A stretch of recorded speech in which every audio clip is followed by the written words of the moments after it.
ପଖାଳ ହଉ କି ଗରମ ଏମିତି ପ୍ରକାର ମୂଳା ଭାଜିକି ଖାଆନ୍ତୁ। ବହୁତ ଟେଷ୍ଟି ଲାଗିବ। ଆଉ ଅଲଗା ଟାଇପ୍ର ମୂଳା ଭଜା ଖାଇବାକୁ ସମ୍ପୂର୍ଣ୍ଣ ଭୁଲିଯିବେ। ବହୁତ ଟେଷ୍ଟି। ଗୋଟେ କଂସା ଜାଗାରେ ଦୁଇ କଂସା ପଖାଳ ଏଥିରେ ଖାଇ ହେଇଯିବ। ମୁଁ ଆଶା କରୁଛି ମୋ ଏ ଭିଡ଼ିଓଟି ଭଲ ଲାଗିବ।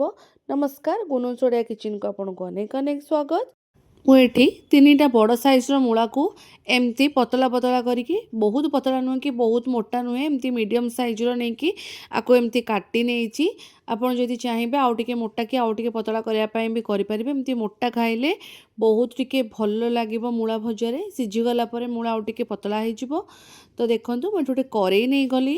ସେଥିରେ ଟିକେ 4 ରୁ 5 ଟେବୁଲ୍ ସ୍ପୁନ୍ ଦେଇଦେଲି ସୋରିଷ ତେଲ। ଆପଣ ଯଦି ଚାହିଁବେ ଏଠି ରିଫାଇନ୍ ତେଲ ବି ୟୁଜ୍ କରିପାରିବେ। ତ ମୁଁ ଏଠି ହାଫ୍ ଟେବୁଲ୍ ସ୍ପୁନ୍ ଦେଇଦେବି ପଞ୍ଚ ଫୁଟଣ, ଆଉ ଦୁଇଟା ଦେଇଦେବି ଶୁଖିଲା ଲଙ୍କା। ଶୁଖିଲା ଲଙ୍କା ଜାଗାରେ ଆପଣ କଞ୍ଚା ଲଙ୍କା ବି ୟୁଜ୍ କରିପାରିବେ।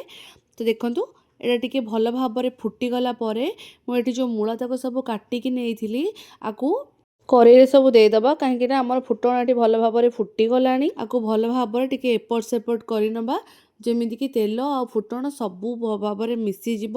ଏଥିରେ ହାଫ୍ ଟେବୁଲ୍ ସ୍ପୁନ୍ ଦେଇଦେବା ଲୁଣ, ସ୍ୱାଦ ଅନୁସାରେ। ଆପଣଙ୍କୁ ଯେତିକି ମୂଳା ନେଇଥିବେ ସେତିକି ଅନୁସାରେ ଦେବେ। ହାଫ୍ ଟେବୁଲ୍ ସ୍ପୁନ୍ ଦେଇଦେବି ହଳଦୀ। ହଳଦୀ ଦେଇକି ଆକୁ ବି ଟିକେ ଭଲ ଭାବରେ ଏଠି ମୁଁ ମିଶାଇ ନେବି। ବନ୍ଧୁ, ଏ ରେସିପି ଯଦି ଆପଣଙ୍କୁ ଭଲ ଲାଗେ ଲାଇକ୍ କରନ୍ତୁ, ସେୟାର କରନ୍ତୁ। ଚ୍ୟାନେଲରେ ନୂଆ ଥିଲେ ଚ୍ୟାନେଲକୁ ସବସ୍କ୍ରାଇବ୍ କରିଦିଅନ୍ତୁ। ଫେସବୁକ୍ ପେଜ୍ ଦେଖୁଥିଲେ ଫଲୋ କରିଦିଅନ୍ତୁ। ଗୋଟେ ଗ୍ରାଇଣ୍ଡିଙ୍ଗ ଜାର୍ ନେଇଯାଇଛି।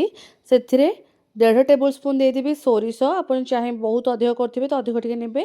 ତ ମୁଁ ଏଠି ଗୋଟା ଜିରା ଦେଇଛି ହାଫ୍ ଟେବୁଲ୍ ସ୍ପୁନ୍, ଆଉ ଗୋଟେ କଞ୍ଚା ଲଙ୍କା ଆଉ ଗୋଟେ ଶୁଖିଲା ଲଙ୍କା ଦେଇଛି। ଆପଣ ରାଗ ଆପଣଙ୍କ ହିସାବରେ ରଖିବେ। ଆଉ 8-10 ରସୁଣ କୋଲାକୁ ଏମିତି ବାହାର କରି ନେଇଛି। ଆଉ ଖଣ୍ଡେ ଅଦାକୁ ଏମିତି 4 ଫାଳ କରି ନେଇଛି। କାହିଁକିନା ଗ୍ରାଇଣ୍ଡିଙ୍ଗରେ ପକେଇଲେ ବହୁତ ଜଲ୍ଦି ପେଷ୍ଟ ହେଇଯିବ, ନହେଲେ ଖଣ୍ଡ ଖଣ୍ଡ ରହିବ। ଆକୁ ଦେଖନ୍ତୁ ମୁଁ ଭଲ ଭାବରେ ଗୋଟେ ମସଲା ପ୍ରସ୍ତୁତ କରିଦେଲି।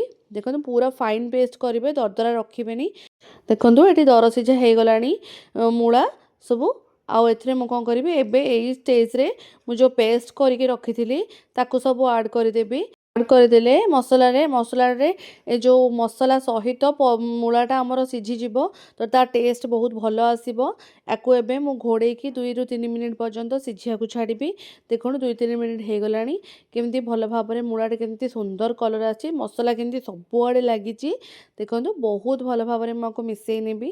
ଆକୁ ମିଶାଇକିରି ଯେମିତି ଏପଟ ସେପଟ କରିକି ତାକୁ ଭାଜିବେ, ଯେମିତି ମସଲାଟା ଶୁଖିଲା ହେଇଯିବ।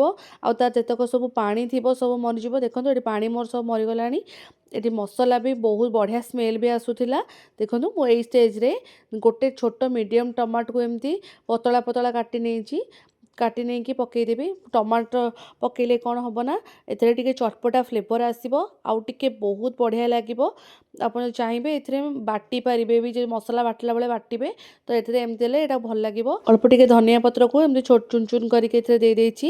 ୟା ଫ୍ଲେଭର୍ଟା ବି ଏଥିରେ ବଢ଼ିଆ ଆସିବ। ଦେଖନ୍ତୁ କେମିତି ପୋଡ଼ ପୋଡ଼ କରିକି ଭାଜିବେ। ବହୁତ ପୋଡ଼ିବେନି, କିନ୍ତୁ ନର୍ମାଲି ଏମିତି ଏପଟ ସେପଟ କରିକି ଭାଜିବେ। ଦେଖନ୍ତୁ ଏଠି ମୂଳା ଭଜା କେତେ ସୁନ୍ଦର ଦେଖାଯାଉଛି। ଏବେ ଇଏ ମୂଳା ଭଜା ପୁରା ଖାଇବା ପାଇଁ ପୁରା ରେଡ଼ି। ବହୁତ ବଢ଼ିଆ ଟେଷ୍ଟି ହେଇଥିଲା।